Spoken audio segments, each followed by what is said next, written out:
Hello and welcome to Break Check.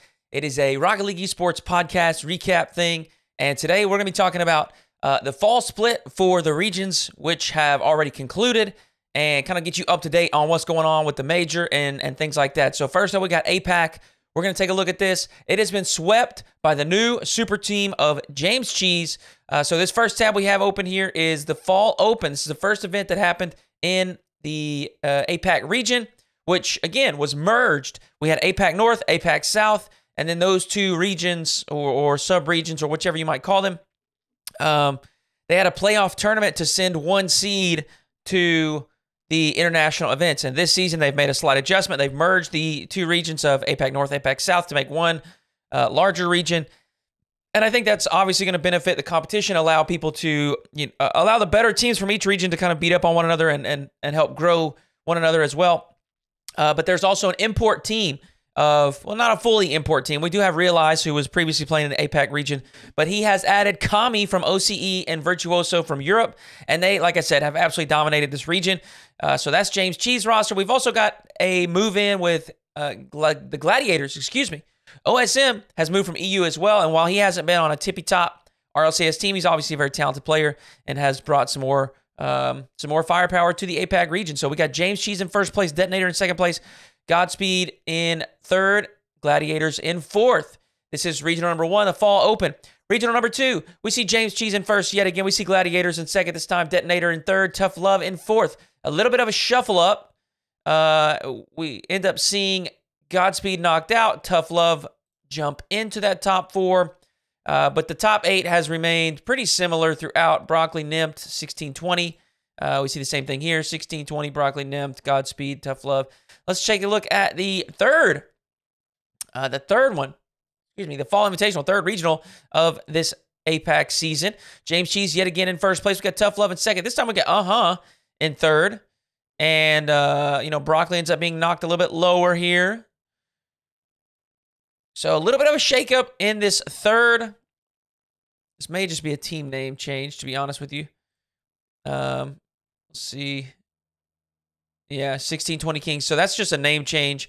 This is 1620 Kings. So there was one little bit of shakeup here. Grace's Blaze has knocked Broccoli into that next spot down and taken a top 8 finish.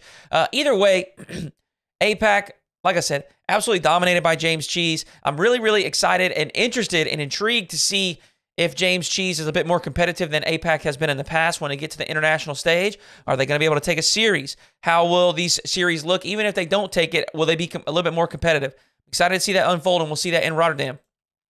Let's move over to MENA. MENA has been really exciting this season. I mean, it was really exciting last season, and I think for, to just kind of, talk about the context and the full situation, that's a brand new region last season. They had never been in RLCS before. There's never been any official infrastructure or funding or anything thrown at those players to kind of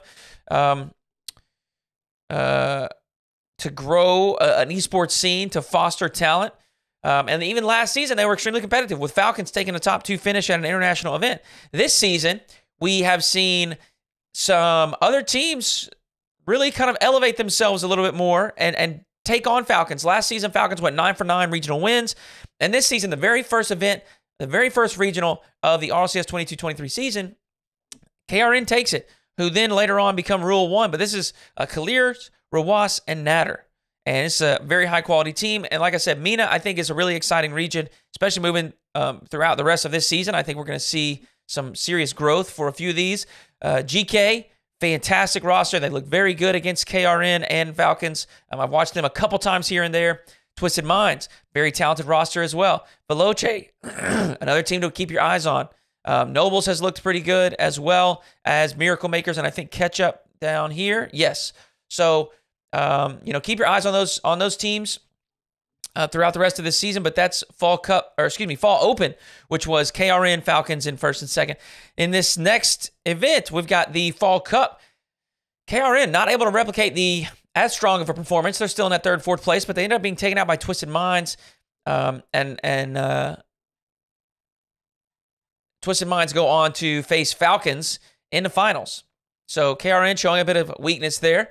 And that leaves KRN with 1 victory, Falcons with 1 victory, and they're within 3 points of one another coming into this final regional, moving into the major, which is basically going to determine whoever wins between Falcons and Rule 1 will be the MENA representative. And as you can see on your screen here, Falcons were able to take the victory over Rule 1.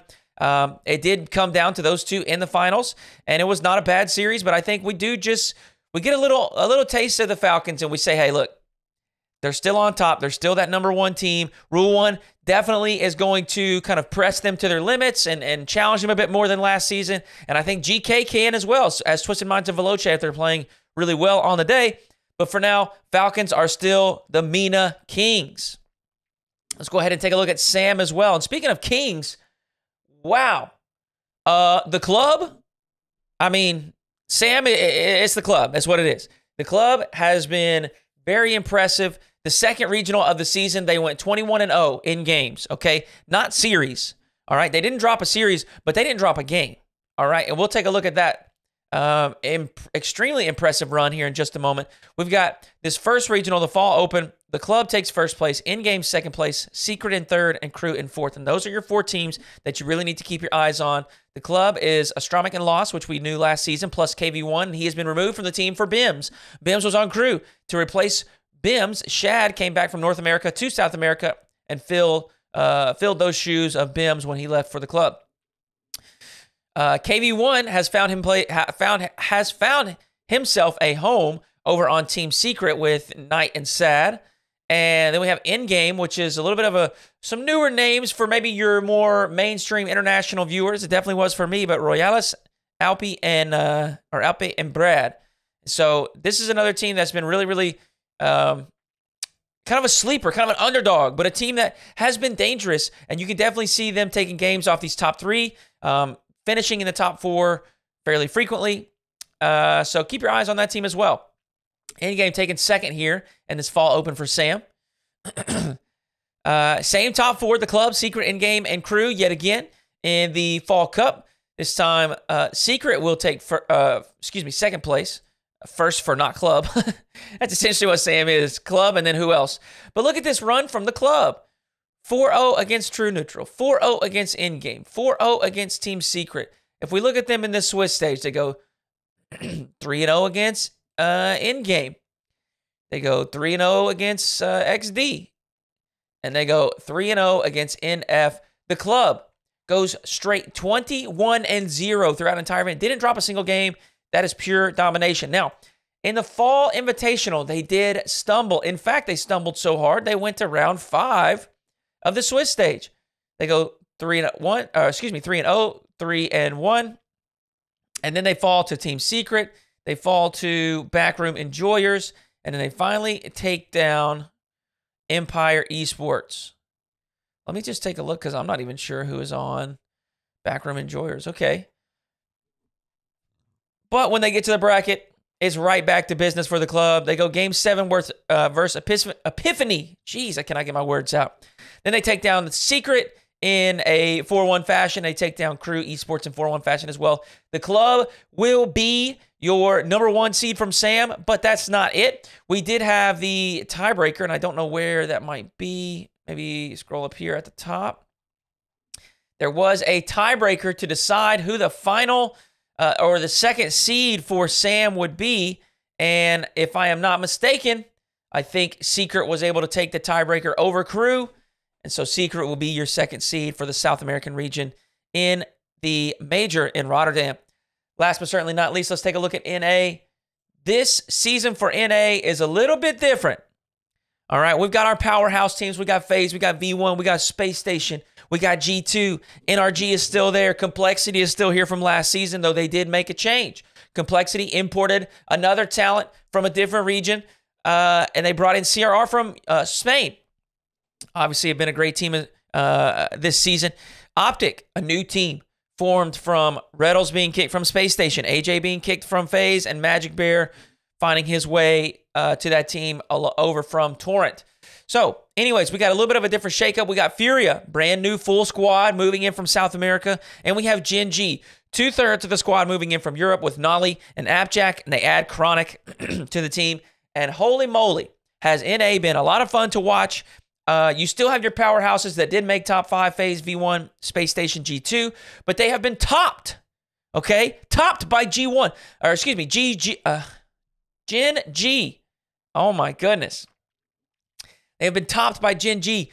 Gen G coming into the region, obviously not even settled in yet. Nolly and Appjack are at Shopify Rebellion facilities in Canada. They are not even settled in. They do not even have their visa. They have just been in absolute grind mode, and it is paying off. They got second in regional number 1, falling to FaZe only. Here's your top 8, just to kind of get an idea of the points race for the region. There's 5 spots up for grabs here, so we want to take a look a little bit further down into the region. FaZe, Gen G, G2, Space Station coming top 4. We got Furia, Shopify Rebellion, Optic, and V1 coming top 8. And then you got NRG, Complexity, and Knights coming in that 9th through 11th spot, which does keep their hopes alive, obviously, for the major contention, as this is just the very first regional of the event, or of the season, excuse me.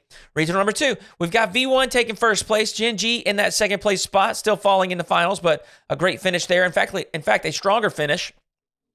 They fell to FaZe 4-1, if I'm not mistaken, and then they took V1 into Game 7, so they're making strides, getting better. We got Space Station and NRG in the top 4 this time. So we got 5th through 8th of FaZe, Complexity, Furia, and Optic. 9th through 11th includes Shopify Rebellion, Dignitas, and G2, huh? G2. And them falling out before Swiss definitely made this third regional a little bit more hairy, if you will. But they were able to clinch it up, making another top 4 finish, and they looked a lot better. It really just seemed as though G2 had a little bit of a tough Swiss stage and maybe just didn't play their A game. They didn't look bad on that day, but they did lose to some high-quality teams, and they just couldn't make it happen. But they bounced back here in this third regional and look fairly strong. So, and now that is until they run into Gen G, which we do want to talk about. Gen G had an absolutely incredible performance. They did some things that have never been done before in the North American region. Such a clean finish on Sunday. If we take a look down here, they go 4-1 against Space Station. They go 4-0 against FaZe in the finals. And they even went... I'm sorry. I'm looking at the wrong side. They go 4-1 against Version 1. Excuse me. They go 4-0 against G2. And then they go 4-0 against FaZe. A clean 8-0 sweep on Sunday. And only dropping 1 on Saturday. So Gen G really impressive. And to round things out for this third regional, our top 5 for North America are Gen G, FaZe, V1, Space Station, and G2. And as we can see here, Knights and Team Axel have their strongest finish just yet, and it also knocked out NRG and Furia, as well as Optic for all intents and purposes, and Rebellion for that matter, that knocked those teams out of contention. You know, these guys needed to make top 8. They needed to really go further than top 8, and they weren't able to do that when the chips were on the table. So with that being said, let's go ahead and take a look at our major in Rotterdam. The fall major will be played, let's see, what is the date? December. Starts December 8th, ends December 11th. And so far, we have one European team that has locked. Does not matter the result. K-Corp is in. K-Corp, in my opinion, has looked like the strongest team in Europe as well as the most consistent. And I'm excited to see them continue to grow because I think they will throughout the season. The other 4 spots are to be determined. Here are your 5 NA teams. Gen G, FaZe, Version 1, Space Station, and G2. We have our OCE spots up for grabs. It's most likely to be Pioneers and Power, but we'll see how that goes. We've got the Club and Team Secret locking in for the South American region. We have Falcons locking in for the Middle East or the MENA region. And then we have James Cheese locking in for the APAC region. We have a couple more regionals coming this next weekend. Like I said, Europe and OCE still have to determine things. And then we will move to the fall major, which will be the same format that we're seeing in regionals. Swiss stage for the top 8. Trims it down to the final 8. And they're going to be plugged into a single elimination bracket. Best of 7s. You all know the drill. It's going to be a lot of fun. I cannot wait to see what happens in Rotterdam. That also means the trade window is coming soon. Shift is already at work. We see that some teams are making changes. Rogue and Taroko have parted ways. There has been no rumors surfaced just yet about what players may end up on what different teams for the winter split, but we're definitely going to be tuned into that moving forward. That's going to conclude the show today. Thank you so much for watching, and we'll catch you next time.